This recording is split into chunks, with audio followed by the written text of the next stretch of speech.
رمضان رمضان رمضان رمضان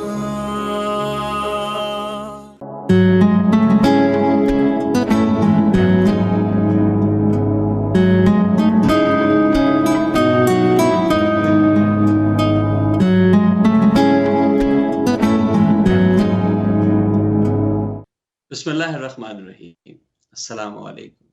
رمضان ہمارے ساتھ اسلام چینل اردو سے میں ہوں آپ کا میزبان سہیل زرار خلش۔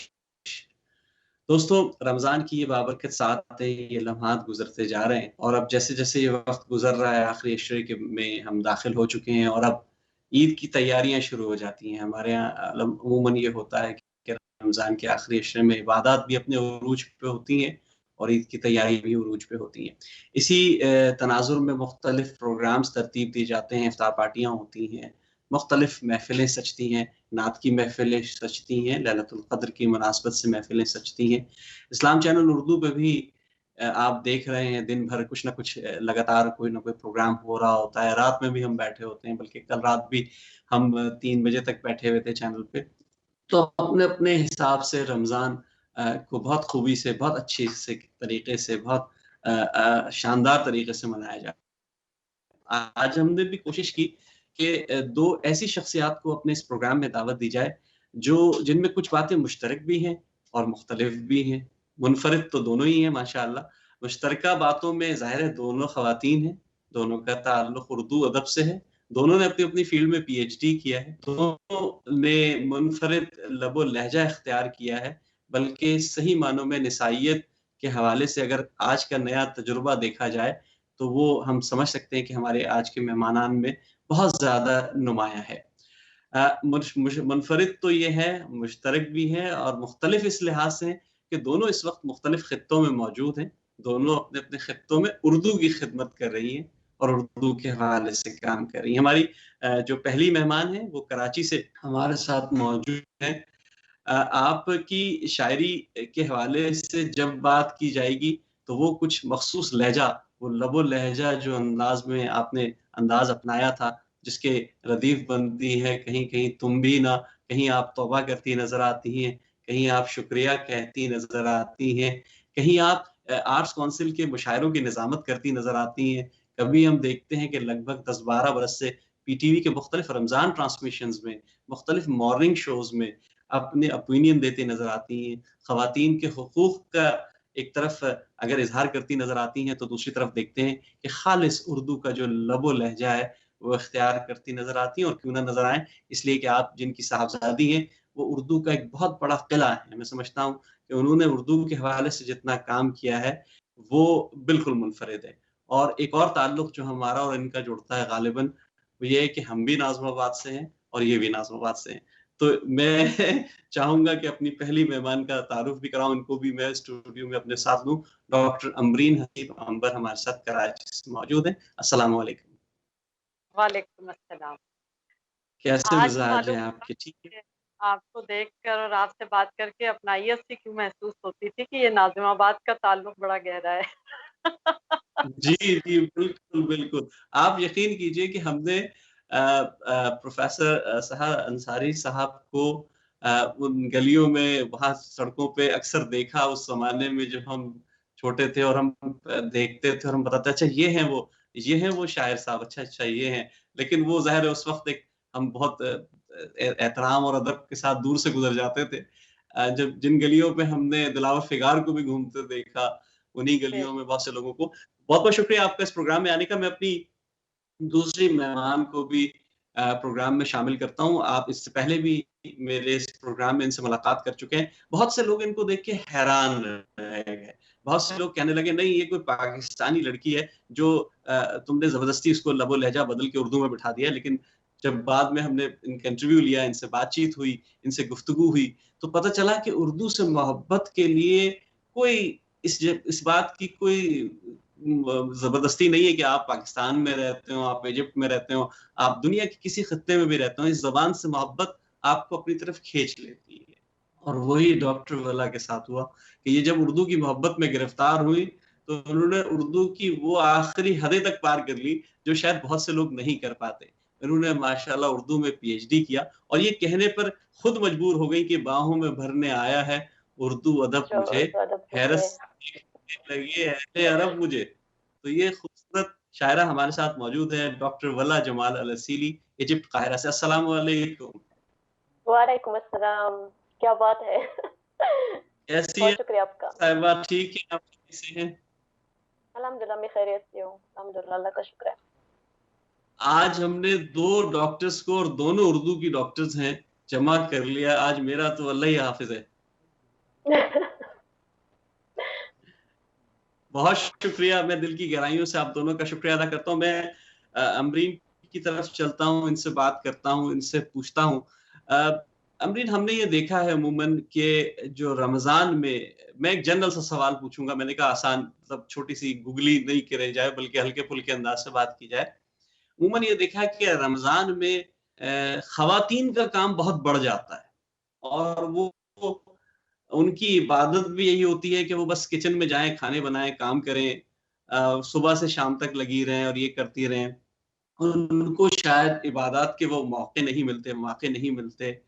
تو یہ ایسا کیوں ہمارے یہاں، ایسا کیوں؟ میں خاص کر پاکستان کی بات کر رہا ہوں. ایجپٹ کا سوال تو ان سے پوچھوں گا کیونکہ میں تھوڑا سا معاشرتی حوالوں سے اس کا جائزہ لینا چاہ رہا ہوں.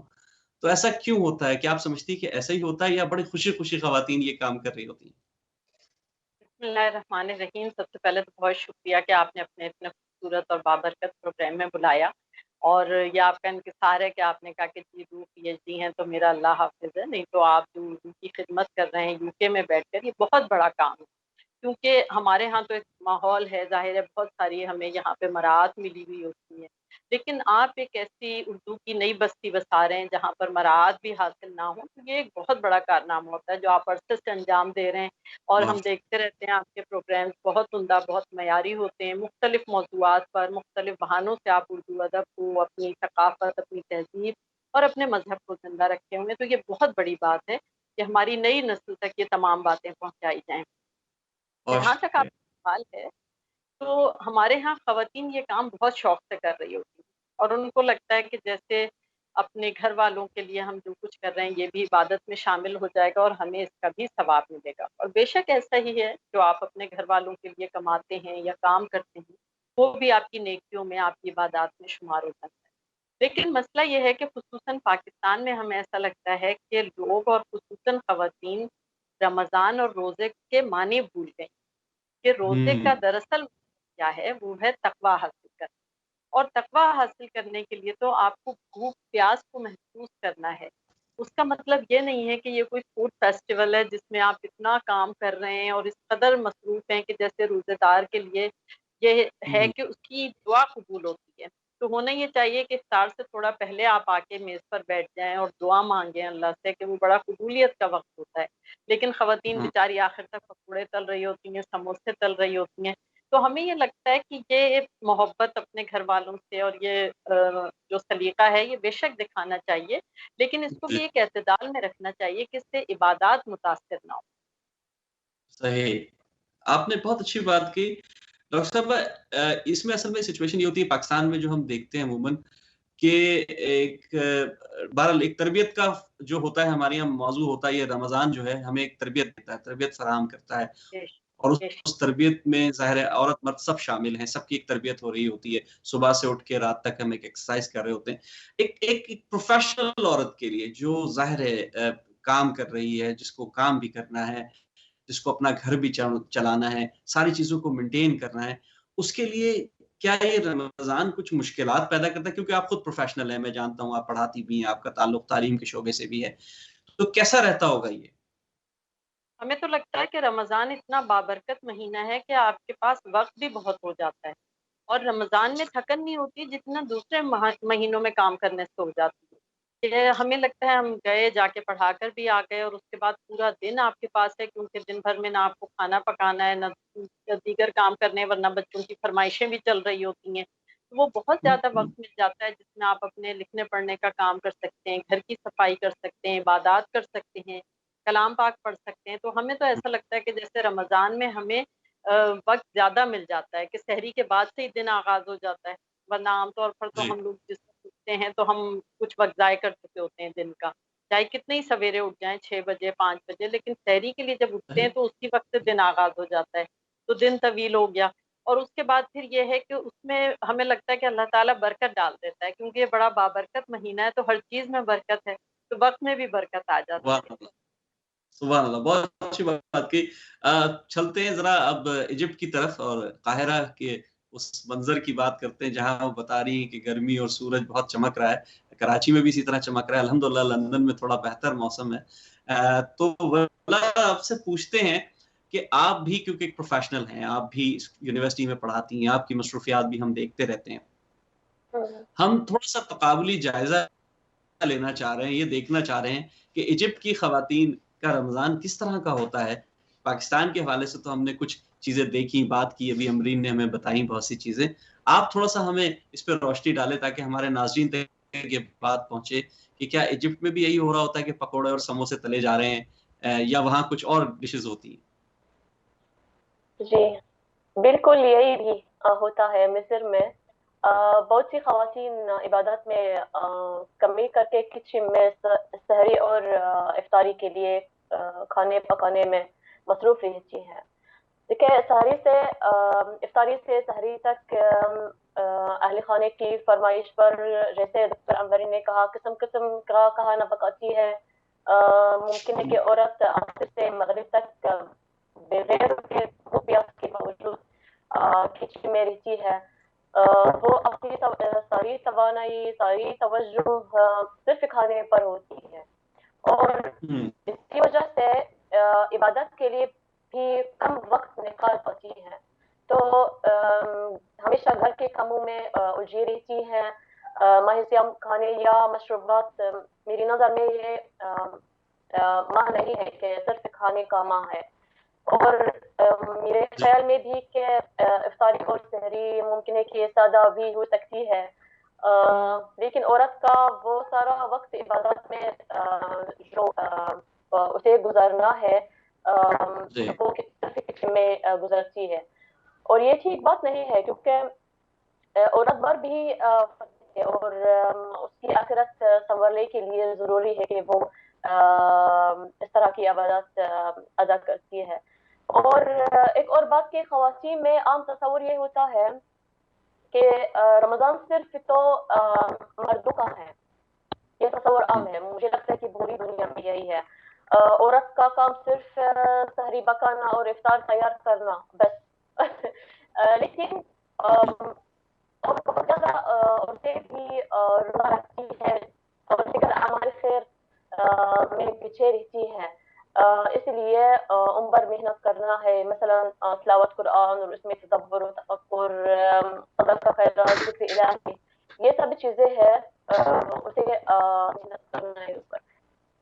اور ایک اور بات کہ یہ بھی سچائی ہے کہ رمضان میں مسلم خواتین کی ذمہ داری دوہری ہو جاتی ہے، مجبر بھی یہی ہوتا ہے، میرے ساتھ بھی یہی ہوتا ہے، جہاں ایک طرف روزہ، نماز، تلاوت قرآن، ذکر و اذکار میں اور دیگر نوافل میں دن اور رات کا زیادہ تر حصہ گزارنا پڑتا ہے، وہیں جیسے ڈاکٹر عنوری نے کہا کہ گھر والوں کا ہمیشہ کی فرمائش وہ کیا چاہتے ہیں، کھانا کیا چاہتے ہیں افطاری میں، سحری میں، اور اس طرح بس۔ اور ایک اور آپ نے بہت اچھی بات کی جی ڈاکٹر والا، آپ نے بہت اچھی بات کہی کہ خواتین اور دونوں کا، دیکھیے ہم نے یہی کہا تھا کہ مشترکہ باتیں بہت ساری ہیں ماشاءاللہ، اور وہ مشترکہ باتیں دونوں طرف سے یہ خوبی نظر آئی ہمیں۔ میں برطانیہ کی خواتین کی حمایت کرتے ہوئے کے بارے میں بھی یہ کہوں، کیونکہ ظاہر ہے میں اس کو یہاں نوٹ کرتا ہوں کہ یہاں بھی جو ہیں خواتین بھرپور اسی طرح لگی رہتی ہیں، اور ظاہر ہے وہ اپنی عبادات بھی کرتی ہیں۔ امرین کی طرف چلتے ہیں۔ امرین، آپ نے ماشاءاللہ کوئی 10-12 سال سے رمضان ٹرانسمیشن میں حصہ لے رہی ہیں، مختلف تقریبات ہوتی ہیں، مختلف محافل ہوتی ہیں، اور ظاہر ہے پاکستان میں جو کچھ جس طرح رمضان منایا جاتا ہے ہم تو ترستے ہیں اس کو، ہم یہاں مصنوعی ماحول ضرور بناتے ہیں، اسی طرح کی کوشش کرتے ہیں، اپنے آپ کو بالکل ایسا لگتا ہے کہ کوئی اور کام نہیں، صرف رمضان ہے، لیکن پھر بھی وہ لطف تو نہیں آتا جو پاکستان میں ہوتا ہے۔ تو آپ یہ رمضان ٹرانسمیشن ابھی کوئی 8 10 12 سال سے شروع ہوئی، اس سے پہلے یہ سب کچھ نہیں ہوتا تھا. تو آپ سمجھتی ہیں کہ اس نے لوگوں کی توجہ اپنی طرف مبذول کرا کے جو ہے بہت بڑی کوئی خدمت کی ہے، یا ایسا لگتا ہے کہ نہیں تھوڑا سا ہم اپنے ٹریک سے آؤٹ ہو گئے؟ اصل میں ہماری خوش قسمتی یہ ہے کہ ہم پی ٹی وی سے منسلک رہے ہیں. ہم نے جتنی رمضان ٹرانسمیشن کی ہے وہ پی ٹی وی سے کی ہے. تو اس کا فائدہ یہ ہے کہ وہاں ایک بہت مضبوط انسٹیٹیوٹ ہے پی ٹی وی جو ہے، اور اس میں جو ٹرانسمیشن ہوتی ہے اس میں ابھی تک رمضان کے تقدس کو برقرار رکھا جاتا ہے، اور یہ سمجھا جاتا ہے کہ یہ ایک مذہبی ٹرانسمیشن ہونی چاہیے. تو اس میں وہ انٹرٹینمنٹ کا ہمارے ہاں ایلیمنٹ نہیں ہے. تو اللہ کا شکر ہے کہ ہمیں کبھی بھی یہ نشریات کرتے ہوئے کوئی شرمندگی محسوس نہیں ہوئی، ایسا محسوس نہیں ہوا کہ یہ رمضان ٹرانسمیشن ہو رہی ہے. ورنہ بعض چینلز ایسے ہیں کہ ان کے پروگرامز دیکھ کے شرمندگی ہونے لگتی ہے کہ یہ کیا ہو رہا ہے. لیکن اللہ کا شکر ہے کہ ہم جس چینل سے پروگرامز کرتے رہے تو وہاں پر ہماری بہت تربیت بھی ہوئی، ہم نے بہت سیکھا بھی ہے وہاں سے. اور ہمیں یہ اندازہ ہوا کہ جیسے کتاب میں لکھنے والے کی شکل نظر آتی ہے نا، اس کی شبیہ موجود ہوتی ہے کتاب میں. اسی طرح جو رسالہ نکلتا ہے تو مدیر کی شبیہ ہوتی ہے. اسی طرح چینل پر بھی، اس کے پروگرامز پر بھی اس کے پیچھے جو مائنڈ سیٹ کام کر رہا ہوتا ہے، جو لوگ ہوتے ہیں ان کی شبیہ نظر آتی. تو پی ٹی وی میں چونکہ سارے پروفیشنلز ہوتے ہیں، بہت تربیت یافتہ لوگ ہوتے ہیں، تو وہاں کے جو پروگرامز ہیں وہاں پر وہ ایک تقدس نظر آتا ہے، ایک احترام نظر آتا ہے جو رمضان کی کسی بھی ٹرانسمیشن کا بنیادی جز ہونا چاہیے، جسے لوگ بھول گئے ہیں. اور اس کی وجہ سے بڑے مسائل بھی ہوتے ہیں، اور ہمیں اس چیز کو سمجھنا چاہیے کہ ہم سارا سال انٹرٹینمنٹ دے رہے ہیں لوگوں کو، لیکن یہ جو ماہ ہے، جو ہمارے مقدس مہینے ہیں، ان میں تفریح کو کہیں پیچھے رکھ کر اور اپنی نئی نسل کو تیار کرنا چاہیے، اپنے دین کی صحیح معلومات ان تک پہنچانی چاہیے. اور دیکھیں ابھی جو ہم لوگ بات کر رہے تھے کہ روزے کی اصل جو روح ہے وہ لوگوں کو اس طرح معلوم نہیں ہے، کیونکہ اس وقت تربیت کا ایک بہت اہم ادارہ میڈیا بھی بن چکا ہے.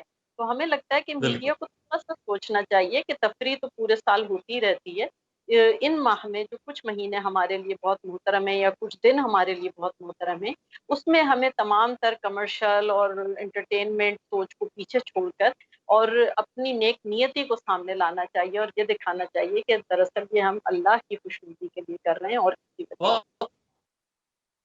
بہت اچھی بات کہی آپ نے امرین. ہم نے دیکھا، ہم نے ظاہر ہے بچپن میں دیکھا، ایک دور گزارا کہ صرف پی ٹی وی ایک ادارہ ہوا کرتا تھا ہمارے یہاں، اور وہ ایک بہت خوبصورت ان کی نشریات ہوتی تھی، وہ پیش کرتے تھے جس میں لوگوں کے دل جو ہے وہ موزن ہوتے تھے، نیک نیتی کی طرف مائل ہوتے تھے. کوشش یہ ہوتی تھی کہ نیکیوں کی طرف رغبت بڑھے، اور ہم وہیں سے چلتا تھا. اور پھر ایک ادارے نے ہمیں سب کو سنبھالا تھا. لیکن آج جو بھاگ بھاگ کی بولیاں بولی جا رہی، میں اپنے اسلام چینل کی میں آپ کو بتاؤں، ہمارے یہاں بھی رمضان بھر بہترین پروگرامز ہوتے ہیں، لیکن الحمدللہ نہ یہاں کسی کو تحفے دیے جا رہے ہوتے ہیں، نہ انعام بٹ رہے ہوتے ہیں، نہ یہاں جو ہے وہ جو سوال جواب اس طرح کے ہو رہے ہوتے ہیں کہ جس پہ لاکھوں روپے دیے جا رہے ہوتے ہیں. لیکن پورا سال، پورا رمضان ہمارے جو یو کے اور یورپ کے ناظرین ہیں ان کو بہترین جو سبق آموز تفریح فراہم کرتے ہیں وہ اسلام چینل کرتی ہے. تو کیا یہ نہیں کر سکتے؟ کیا پرائیویٹ چینلز اس طرح نہیں کر سکتے؟ دیکھیں، بات ہم وہی کر رہے ہیں نا کہ ہماری جو نئی نسل آئی ہے وہ کہیں بھی آئی ہو، اس کی تربیت نہیں ہوئی ہے. اب مسئلہ کیا ہے کہ اسلام آپ کو طمع اور لالچ سے دور کرتا ہے، اور آپ جو صحیح. پروگرام ترتیب دے رہے ہیں اس میں لوگوں کو بے طمع اور لالچ کی ترغیب دے رہے ہیں کہ آپ انعام بہت اچھی بات. حاصل کریں گے، آپ جواب دیں گے تو یہ مل جائے گا. تو اسی چیز سے تو بچنا تھا، اور آپ اسی چیز کی طرف قوم کو لے جا رہے ہیں.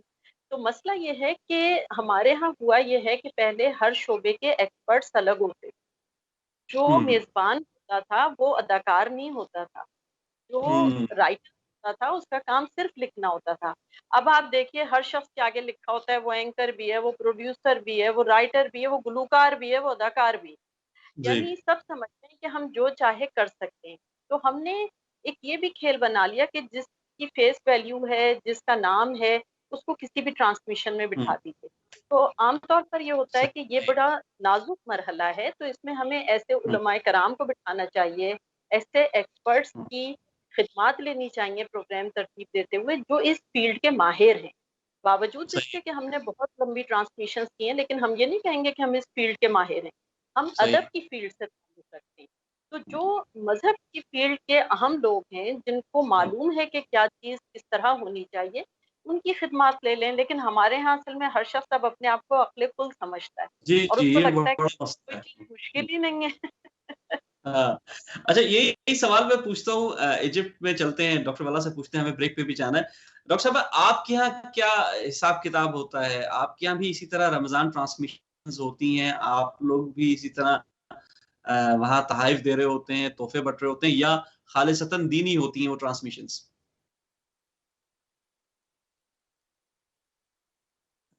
ڈاکٹر والا آپ کو ہماری آواز آ رہی ہے؟ آواز آ رہی ہے جی, تو آپ کے یہاں جو رمضان ٹرانسمیشنز ہوتی ہیں کیا کچھ الگ سے خاص موضوع کے حساب سے, یا وہاں بھی یہ انٹرٹینمنٹ بن گئی ہے؟ دیکھیں میں اگر مصر میں رمضان کے بارے میں بات کروں گی تو میں لوگوں کی روایتوں کے بارے میں بات کرتی ہوں کہ رمضان میں مصر میں کافی الگ طرح گزرتا ہے. جیسے دنیا بھر میں رمضان لوگ اپنے اپنے طور پر مناتے ہیں, تو یہاں مصر میں کافی الگ طرح سے رمضان گزرتا ہے. بس کچھ روایات ہے میں آپ کو سنا سکتی ہوں, 5 یا 6 روایات جو رمضان میں مصر میں موجود ہوتی ہیں. ایک روایت ہے کہ لوگ سڑکوں پر مغرب کی اذان کے وقت کھجوری اور جوس بانٹتے ہیں. یہ ایک روایت ہے, مجھے لگتا ہے کہ صرف مصر میں یہ روایت موجود ہے.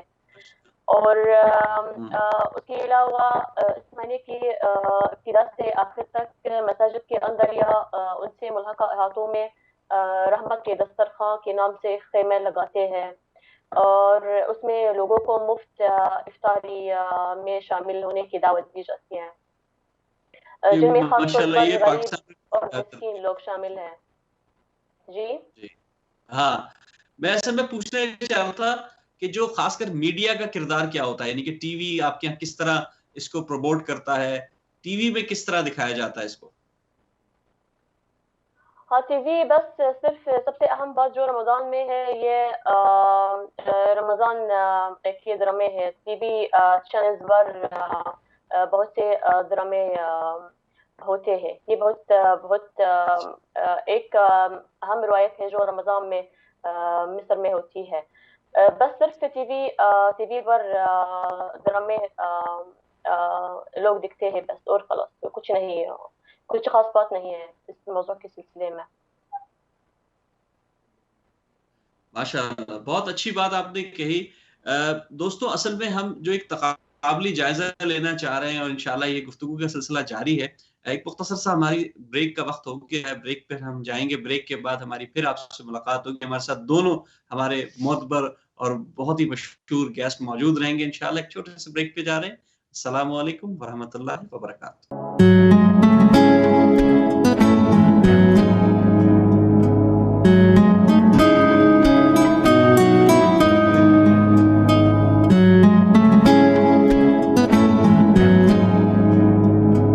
بہت بہت شکریہ ناظرین, وقفے کے بعد ہمیں دوبارہ جوائن کرنے کے لیے. ہمارے درمیان اس وقت پاکستان سے ڈاکٹر امبرین حسیب امبر موجود ہیں, اور ایجپٹ سے قاہرہ سے ہمارے درمیان موجود ہے ڈاکٹر واللہ جمال الرسیلی. آپ دونوں کو ایک بار پھر خوش آمدید کہتے ہیں اس پروگرام میں.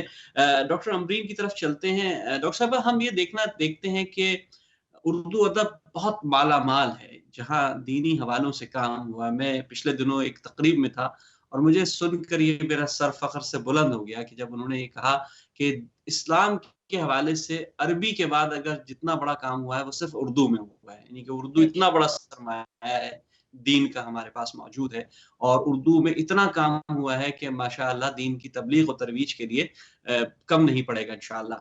اس کے برعکس ہم دوسری طرف دیکھتے ہیں کہ ہمارے یہاں نعت گوئی کا کام بہت زبردست طریقے سے ہوا ہے, اور پچھلی 200-300 سالوں میں جس طرح اردو میں نعت کہی گئی, اردو میں حمد کہی گئی, اردو میں قصیدے لکھے گئے, اردو میں مرثیہ لکھے گیا, یہ ایک بہت بڑا دینی ہمارے پاس سرمایہ موجود ہے.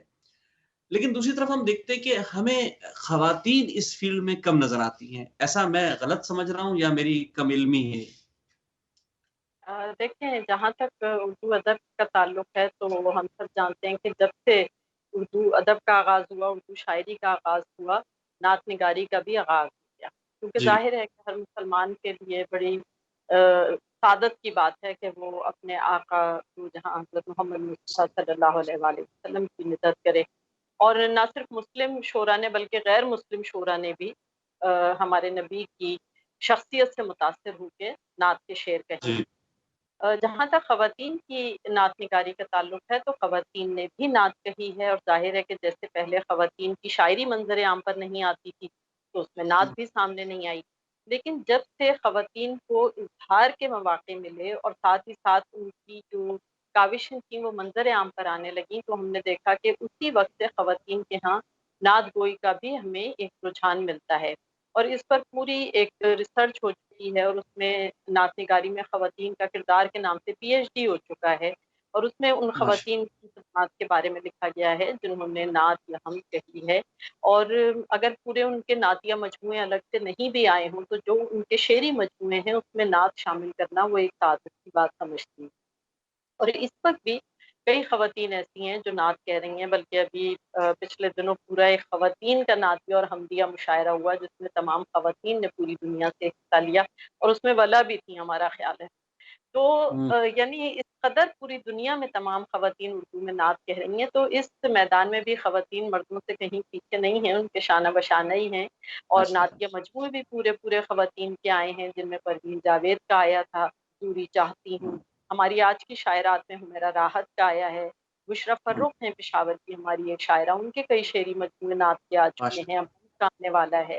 اور کئی خواتین ہیں جن کے نام اس وقت ہم نہیں لے پائیں گے، فوری طور پر ذہن میں نہیں آئے گا تو برا نہ مانے، ان کا بھی کام بہت اہم ہے اور ان کے بھی نعتیہ مجموعے بہت اچھے ہیں. لیکن یہ فوری نام ہمارے ذہن میں آ گئے کہ ان لوگوں نے بہت اچھی نعتیں کہی ہیں اور بہت مختلف نعتیں کہی ہیں، اور اس میں خواتین کا ایک نسائی شعور بھی شامل ہے. ایک مزے کی بات یہ ہے کہ نعت بھی مردوں سے الگ ہے. یعنی ویسے آپ سوال منفرد تو یہی ہے. جی بالکل کہ ایک عجیب سی بات محسوس ہوتی ہے کہ بڑا اچھا لگتا ہے کہ اگر عورت مدحت کر رہی ہے تو ظاہر ہے کہ اس کے دلی جذبات، اس کی عقیدت کا انداز، اور پھر نبی کریم صلی اللہ علیہ وآلہ وسلم سے جو اس کا ایک رشتہ اور تعلق بنتا ہے وہ مرد سے بالکل مختلف ہے. تو جب ان خواتین کی نعتیں پڑھیں آپ، اور خصوصاً نظمیں کچھ ایسی منظر عام پر آئی ہیں کہ اس میں پڑھ کر یہ محسوس ہوتا ہے کہ دیکھیے نعت میں بھی نسائی شعور موجود ہے. اور آپ یہ دیکھیں کہ ہمارے ہاں جو نعت ہے تو اردو کے شعراء نے جو بڑا کارنامہ کیا ہے وہ یہ ہے کہ اس کو صرف ایک مذہبی عقیدت تک نہیں رکھا گیا، بلکہ انہوں نے اس پر تنقید بھی کی، اس کے معیارات طے کر کے اب یہ باقاعدہ ادب کی ایک صنف کے طور پہ تسلیم کی جا چکی ہے. اور اس کو صرف ایک مذہبی اظہار نہیں سمجھا جاتا، عقیدت کا اظہار نہیں سمجھا جاتا، بلکہ یہ اردو ادب کی ایک صنف ہے جو اپنی موضوعی حیثیت کی وجہ سے پہچانی جاتی ہے کہ یہ ایک الگ صنف ہے، اس میں نبی کریم صلی اللہ علیہ وآلہ وسلم کی مدد کی جائے گی اور پھر اس کے تمام محاسن و معائب پر بھی بات کی جاتی ہے. تو یعنی نعت صرف عقیدت کا اظہار نہیں رہی بلکہ اب وہ پوری اعلیٰ اور ادب عالیہ کی شرائط کے ساتھ کہی جاتی ہے، اور یہ ایک بہت بڑا کام ہے جو اردو شعراء نے اور تنقید نگاروں نے. اور اس میں جو نعت ریسرچ سینٹر ہے اور نعت رنگ جو ان کا نکلتا ہے پرچہ سبی رحمانی صاحب کا، اس کے کردار کو نظر انداز نہیں کیا جا سکتا. سبحان اللہ، آپ نے بہت اچھی بات کی. اچھا میں اسی سے ایک ضمناً ایک سوال نکلتا ہے. عموماً دیکھیں بہت بہت باریک ایک جو فرق ہوتا ہے، بہت احترام سے نعت لکھی جاتی ہے. نعت لکھنا یہ صرف اللہ کی دین ہوتی ہے، نبی سے محبت کا عالم ہوتا ہے تو ہوتا ہے. لیکن یہاں ہم دیکھتے ہیں کہ نعت میں وہ غلو کا عنصر جو ہے وہ بہت نمایاں ہو جاتا ہے. میں نہیں کہہ رہا کہ ہر جگہ ایسا ہوتا ہے لیکن بہت زیادہ ہوتا ہے. تو اس احتیاط کو، اس باریکی کو، ظاہر ہے ایک جو مقام وحدانیت ہے، جو اللہ کا جو مقام ہے وہ اپنی جگہ ہے، اور نبی کریم صلی اللہ علیہ وسلم کا جو مقام ہے وہ ظاہر ہے ہم سب اس سے واقف ہیں، لیکن ہم میں سے بہت سے لوگ اس کو کراس کر جاتے ہیں. تو اس کے بارے میں، اس کو احتیاط کا دامن کیسے رکھا جائے گا اس میں؟ وہ جو ہم نے آپ سے کہا نا کہ تنقید نعت پر ہوئی، تو ابتدا میں اس پہ بڑا ہنگامہ ہوا کہ بھئی نعت پہ کیسے تنقید ہو سکتی ہے.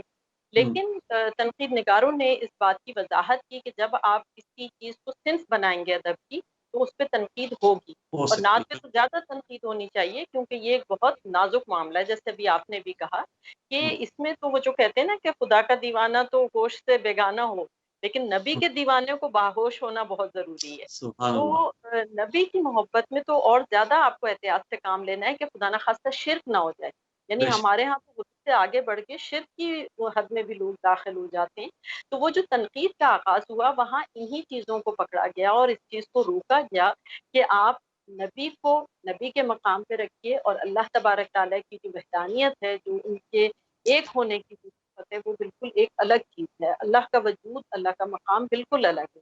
تو وہ جو ایک صحیح. تنقید کا آغاز ہوا، اس سے نعت نگاروں کو احساس ہوا کہ ارے ہاں، ہم تو پتہ نہیں کدھر نکل جاتے تھے. اس سے پہلے احساس ہی نہیں تھا. عقیدت میں ایسا نہیں کہ وہ جان بوجھ کے کرتے تھے، وہ عقیدت میں صحیح چلے بات. جاتے تھے آگے. لیکن جب کوئی آپ کو ٹوکتا ہے اور یہ بتاتا ہے کہ نہیں آپ کی حد یہاں تک ہے، تو پھر نعت نگاروں کو اس بات کا احساس ہوا کہ نہیں یہ غلط ہو رہا تھا. تو اللہ کا شکر ہے کہ اب اس چیز پہ بہت زیادہ قابو پایا جا چکا ہے. کہیں کہیں ابھی بھی غلطی ہوتی ہے، احتیاط کا دامن لوگوں سے چھوٹ جاتا ہے، جو بہت غلط ہے. نعت کہنے جی. کے لیے تو بہت احتیاط کی ضرورت ہے. بار بار اس کو پڑھیے، کئی زاویوں سے دیکھیے شعر کو کہ اس کے کوئی اور معنی نہ نکل آئے. اور ہم تو اللہ کا شکر ہے کہ ہم نے بڑی صحبتیں اٹھائیں ان کی، اعجاز رحمانی صاحب کی اور ماجد خلیل صاحب کی. ہاں ہاں. یہ بزرگ سبحان اللہ. شعراء ایسی ایسی باریکیاں نعت میں بتاتے تھے. جیسے ایک مرتبہ ایک صاحب نے مصرع پڑھا جس کا کچھ موضوع یعنی مطلب یہ بنتا تھا کہ نبی کے نام سے چراغ جلتے ہیں. تو اعجاز رحمانی صاحب نے کہا کہ چراغ روشن ہے کہہ دے تو کیا جاتا ہے، ہاں ہاں چراغ ہاں. جلتے ہیں ایک الگ چیز ہے، اور روشن ہونا. تو آپ یہ کتنی دیکھیں کہ یہ باریکی ہے. بزرگ کیسی باریکیاں نعت کے حوالے سے جانتے تھے. اور اس سے ہم لوگوں کو بھی سوچنا چاہیے کہ جب ہم نعت کہیں تو ان تمام باریکیوں کو ذہن میں رکھیں کہ الفاظ بھی انہی کے شایان شان ہوں جن کی مدحت کرنے بیٹھے ہیں، اور پھر ان کا سبحان. استعمال بھی اتنا ہی محتاط ہو جتنا کہ ہونا چاہیے. بہت زبردست، بہت اچھی بات کی. اب اللہ کی طرف چلتے ہیں. اب ہم نے جیسے ڈسکس کیا کہ نعت یا حمد کہہ رہے ہیں، اور ظاہر عربی میں یہ کام تو 1400 سال سے جاری ہے، اور اس زمانے میں بھی نبی کریم صلی اللہ علیہ وسلم کی محفلوں میں نعت پڑھی جاتی تھی. حضرت حسان بن ثابت موجود ہوتے تھے اور دوسرے لوگ ہوتے تھے. خوبصورت انداز میں حضرت عائشہ رضی اللہ تعالی عنہا نے کتنا خوبصورت انداز میں آپ کے پوری ترکیب باندھی ہے. تو یہ مختلف چیزیں حضرت فاطمہ نے کتنے اچھے انداز میں آپ پر شیئر کیا. یعنی کہ خواتین کے حوالے سے اگر ہم بات کریں تو ہماری دونوں یہ عظیم مائیں جو تھیں، انہوں نے نبی کریم صلی اللہ علیہ وسلم کی مدحت بیان کی ہے، اور وہ اشعار موجود ہیں ہمارے پاس. ہم دیکھ سکتے ہیں عربی میں وہ پڑھ سکتے ہیں، اور آپ تو ظاہر ہے عربی داں ہیں، عربی آپ کی مادری زبان ہے. تو آپ کیسے دیکھتی ہے کہ یہ نعت گوئی کی جو صرف عربی سے پھر اردو میں آئی اور ماشاءاللہ بہت فروغ پا رہی ہے، آپ کیسے دیکھتی ہیں اس کو؟ دیکھیں، عربی تو یہ ایک عربی لفظ ہے، اور نعت اردو میں آ گئی عربی سے. مطلب اس کا اصل عربی زبان سے ہے. تو میں دیکھتی ہوں کہ لوگ نعت کی طرف جاتے ہیں کیونکہ وہ مذہبی طور پر لوگ یہ بات پسند کرتے ہیں، کیونکہ جو اللہ سے قریب یا رسول خدا سے قریب کے لوگوں کو بہت پسند ہے. یہ فطرت ہے، مذہبی فطرت ہے. سب لوگ جب سنتے ہیں تو دل میں اس طرح کا احساس اتر جاتا ہے. میرا خیال ہے کچھ سی آپ کی آواز ڈسٹرب ہو رہی ہے. ابھی تھوڑا سا ہم دیکھ لیتے ہیں اس آواز کو، آپ سے پھر اس پہ بات آپ کی رائے لیں گے. چلتے ہیں امرین کی طرف. امرین، ہم چاہیں گے کہ وقت تو بہت محدود ہے، وقت تو گزر جاتا ہے. رمضان آج 22 روزے ہو گئے تو یہ ہمارا پروگرام بھی ختم ہو جائے گا. اس موقع سے فائدہ اٹھایا جائے اور چند اشعار آپ سے بھی نعت کے سنے جائیں تو ہمارے ناظرین تک بھی پہنچے گا. آپ کا شاندار غزلیہ کلام تو پہنچتا ہی رہتا ہے، اور عید کے بعد انشاءاللہ آپ کے ساتھ اس پر بھی محفل کریں گے. لیکن میں چاہوں گا آج اس مبارک موقع پہ آپ کی کچھ نعت کے اشعار بھی سنے جائیں. بے شک ہمارے لیے بڑی سعادت کی بات ہے کہ ہمیں مدحت رسول صلی اللہ علیہ وسلم کی سعادت بھی حاصل ہے. اور ہم نے کئی نعتیں کہی ہیں، اس میں سے ایک نعت پیش کیے دیتے ہیں کہ ہے جہاں محض خود نمائی، سبحان اللہ. ہے جہاں محض خود نمائی میں واہ، خوش ہے آپ کی گدائی. سبحان اللہ. واہ واہ، کیا ہے کہ جہاں محض خوش ہے جہاں محض خود نمائی میں خوش ہوں میں آپ کی گدائی میں. اس میں احمد برق پہ لکھتے ہی، اس کیا میں مصرع ہے. احمد برق پہ لکھتے ہی آ گیا نور روشنائی. کیا خوبصورت حقیقت بیان کی. واہ. اس میں احمد ورق پہ لکھتے ہی آ گیا نور روشنائی میں. سبحان اللہ. بھیجتی ہوں درود آقا پر، واہ. بھیجتی ہوں درود آقا پر، میں فرشتوں کی ہم نوائی میں، کیا قرآن کی بھیجتی آپ وہ تعبیر لے کر آ گئی ہے ہوں سامنے. سبحان اللہ. بھیجتی ہوں درود آقا پر، میں واہ فرشتوں کی ہم نوائی میں. اور واہ. شعر سماعت کیجیے گا کہ کس سے تشبیہ دوں میرے آقا، کس سے تشبیہ دوں میرے آقا، آپ سا کون ہے خدائی میں. سبحان اللہ. کس سبحان سے اللہ. تشبیہ دوں میرے آقا، آپ واہ. سا کون ہے کون خدائی ہے؟ میں. لاکھ بدلے چلن زمانے کا، آہا. لاکھ بدلے چلن زمانے کا، میں رہوں عشق مصطفی میں. سبحان اللہ. بے شک بے شک. لاکھ بدلے چلن زمانے کا، انشاءاللہ. میں رہوں عشق مصطفی میں. اور آخری شعر ہے کہ نعت کہنے میں ہے جو سرشاری، واہ. نعت کہنے میں ہے جو سرشاری، وہ کہاں ہے غزل سرائی میں. سبحان اللہ. سبحان اللہ. نعت تبصرہ کر کہنے دیا آپ میں نے ہے پورے جو ادب پہ. واہ. سرشاری، وہ کہاں ہے غزل سرائی میں، ہے جہاں محض خود نمائی میں، خوش ہوں میں آپ کی گدائی. سبحان اللہ. بہت خوب. زبردست. میں دیکھتا ہوں کہ شاید واللہ کی آواز اب کچھ بہتر ہوئی ہے تو ان کی طرف بھی چلتے ہیں، ان سے بھی اگر چند اشعار پہنچا سکیں ہم تک، ہمارے ناظرین تک، تو ہمارے لیے یہ پروگرام جو ہے بہت خوبصورت ہو جائے گا. جی واللہ. جی میں معذرت لیتی ہوں کیونکہ میں بلوٹوتھ ڈیوائس جو میرے کانوں میں، اسی لیے لگتا ہے کہ ایک مشکل ہے آواز میں، لیکن اسے نکالنا بہت مشکل بھی. اچھا نہیں کوئی بات نہیں، آپ کی آواز ہمیں ویسے آ رہی ہے لیکن تھوڑی سی رک رک کے آ رہی ہے. کوئی بات نہیں، ہم سوالات کا سلسلہ وہیں سے جوڑتے ہیں جہاں سے سلسلہ ٹوٹا تھا. یہ بتائیے کہ اب تو رمضان ختم ہونے جا رہا ہے، بالکل آخر میں آ گئے ہم، تو آپ ایجپٹ میں کس طرح عید کی تیاریاں کیسے کرتی ہیں؟ عید کی تیاریاں یہ رمضان کے آخری عشرے میں ہوتی ہیں. میرے متعلق میں کچھ نہیں کرتی، لیکن جو اس کا رواج عام ہے مصر میں، تو لوگ بازاروں میں جاتے ہیں کپڑے خریدنے کے لیے. اور ایک خاص کھانا جو عید میں بھی ہوتا ہے، اس کا نام کہک، یہ آٹا سے ہم بناتے ہیں. بس یہی ہے روایت جو عید میں تیاریاں، صرف نئے کپڑے خریدنا اور عید کا کھانا خریدنا بھی. اچھا بہت اچھی بات آپ نے کہی. اچھا میں اب چلتا ہوں امرین کی طرف، ان سے پوچھوں گا کیونکہ یہ جو کچھ باتیں بتائیں گی نا وہ میں نے، کیونکہ ظاہر ایجپٹ میں تو میں نے نہیں بچپن اور کچھ وقت گزارا، لیکن پاکستان میں اور کراچی میں اور محلوں میں سب وقت گزارا ہے. اب آپ ذرا سا تھوڑا روشنی ڈالیں کہ کیا عید کی تیاریاں ہو رہی ہیں. وہ ایک زمانہ تھا ہم لوگ عید کارڈ بھی لیا کرتے تھے اور خواتین مہندیاں لگوایا کرتی تھیں، وہ چوڑیوں کے سٹال ناظم آباد میں تو خیر بہت بڑے بڑے لگا کرتے تھے. پتہ نہیں کیا ہوتا ہے وہاں پہ، لیکن ظاہر ہے کچھ تھوڑی سی روشنی ڈالیے کیا عید کی تیاریاں ہوتی ہیں. جی ہم تو دیکھیں جس گھر میں پیدا ہوئے وہ ظاہر ہے کہ ایک متوسط گھرانہ ہے، تو وہاں پر بچوں کے لیے عید واقعی عید ہوتی تھی. کہ کپڑے بن رہے ہیں، بڑے اچھے پکوان بن رہے ہیں، عیدی مل رہی ہے، اور پھر سب سے بڑی آزادی ہوتی تھی کہ وہ عیدی خرچ کرنے کی اجازت بھی ہوتی تھی. تو وہ آپ اس سے تمام چیزیں بھی کھا رہے ہیں اور جھولوں میں بھی بیٹھ رہے ہیں. وہ تمام ہم نے تفریحات کی ہیں بچپن میں. تو ہمارے لیے وہ بچپن سے عید ہمارا ایک سب سے بڑا اور مرکزی تہوار ہے.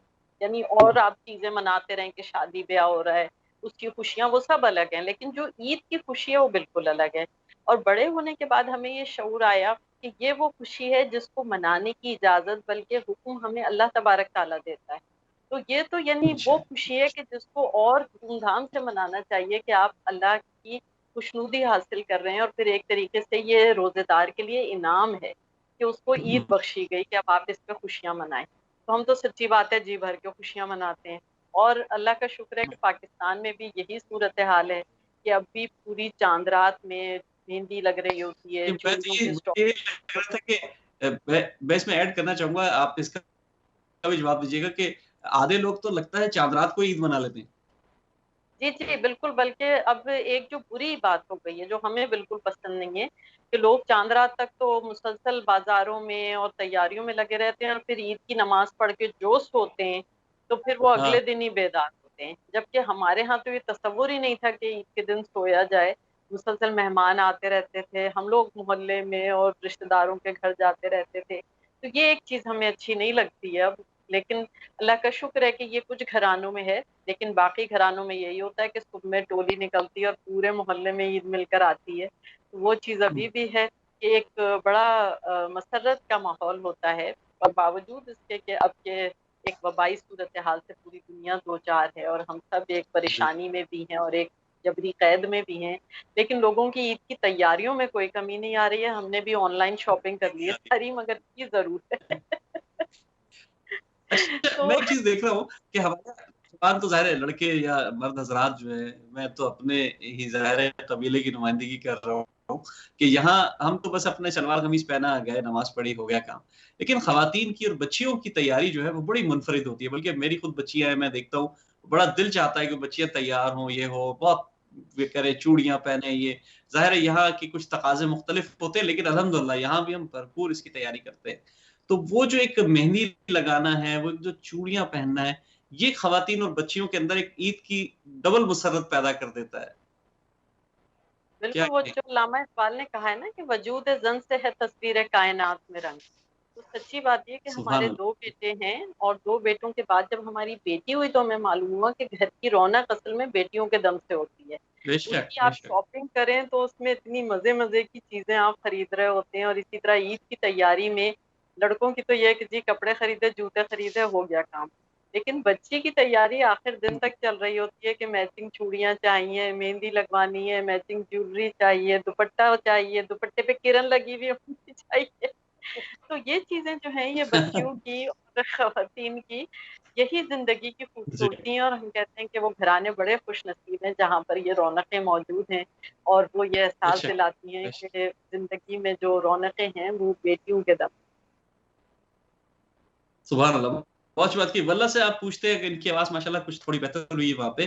اچھا آپ کے یہاں بھی کیونکہ یہ حنا یا مہندی جو ہے یہ تو ٹیکنیکلی میرا خیال ہے عرب سے ہی ہمارے یہاں آئی ہے غالباً, تو یہ وہاں بھی اسی طرح رواج ہوتا ہے, یہ کچھ تیاریاں ہوتی ہاں ہیں خاص کر خواتین حنا سے, کچھ بتائیے. حنا کی رواج موجود ہے مصر میں, لیکن یہ صرف شادی کی محفلوں میں, خاص طور پر ان جگہوں پر جو مختلف مناطق میں مطلب گلیوں میں یہی ہوتا جی ہے. جو شادی میں لڑکیاں اور خواتین مہندی لگاتی ہیں. یہ صرف بس کچھ خاص علاقوں میں جو گلیوں میں اور اس طرح, لیکن پوری مصر میں یہی نہیں ہوتا ہے کہ جیسے پاکستان اور انڈیا حنا کا رواج بہت عام ہے, یہاں نہیں ہے, صرف شادی کی محفل میں. ایک عید منائے, امرین آپ کو دعوت دے رہی ہے, میں ان سے درخواست کروں گا کہ پاکستان میں آ کے ایک عید منائے, ذرا دیکھیں وہاں کیا ہو رہا ہے. ہمارے دل کے اور گھر کے دروازے کھلے ہوئے ہیں ولا کے لیے. بہت شکریہ آپ کا, بہت شکریہ. ایک بار میں گئی انڈیا, وہاں ایک شادی محفل میں تھی اور میں جانا نہیں چاہتی تھی, بس رکنا چاہتی تھی دیکھنے کے لیے جو ہو رہا ہے شادی میں. بہت خوبصورت محفل تھی. انشاءاللہ پاکستان آؤں گی اور بالکل دیکھتی ہوں. پاکستان آئیے, برطانیہ آئیے, آپ لوگ سب اسی طرح ادب کی خدمت ہم لوگ اسی طرح ایک دوسرے کے ساتھ تعاون سے کرتے رہیں گے. اچھا تھوڑا سا بالکل وقت کی قلت ہے تو میں امرین آپ سے ایک اور سوال پوچھوں گا کہ ماشاءاللہ آپ آرٹس کونسل سے منسلک ہیں, وہاں بھی آپ کے مختلف تقریبات ہوتی رہتی ہیں, تو کوئی خاص محافل کی آپ لوگوں نے کوئی محفلیں سجائیں کچھ رمضان میں, یا اس حوالے سے کچھ ہوتا ہے وہاں پہ, کچھ تقریبات کا حصہ بنتی ہیں آپ اس ہر کا؟ سال رمضان کے مہینے میں بھی, ربیع الاول کے مہینے میں بھی, محرم میں بھی, اللہ کا شکر ہے کہ احمد شاہ صاحب اور ان کی جو پوری ٹیم ہے جس میں ہم بھی شامل ہیں, ہم لوگ مل جی کر مختلف مذہبی پروگرامز بھی کرتے ہیں, اور اس کے ساتھ جی ساتھ نعتیہ مشاعرے بھی کرتے ہیں, محفل مکالمہ بھی ہوتی ہے, اس طرح کی محافل بھی ہم منعقد کرتے ہیں.